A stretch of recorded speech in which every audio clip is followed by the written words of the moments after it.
Hey there, this is the sixth section of the ProtoPie course, and this is where we're going to learn how to do an animated transition between screens. So when I click here, I can go to the second screen. So I make the animations and then the jump, and then I move to the second scene, where when I tap back, it goes back to the previous scene.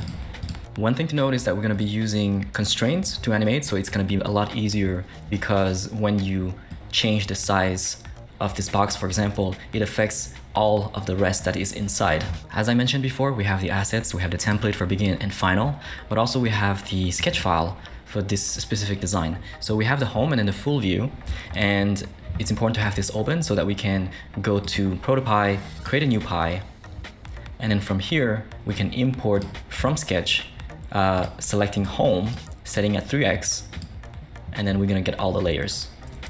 So I want to walk through some of the things that we need to consider as we prepare for this animation. So for example, we need to consider that we're gonna move this to the top left, we're gonna resize this container. And when we resize this, you can see that this is an image. And because it's an image, it's not resizable and it's not going to adapt. So let me get back to where it was first, and we have to recreate one layer in particular, which is the background. So this card right here, instead of having a merge image, we're going to create a rectangle. So first of all, I'm going to select this card right here and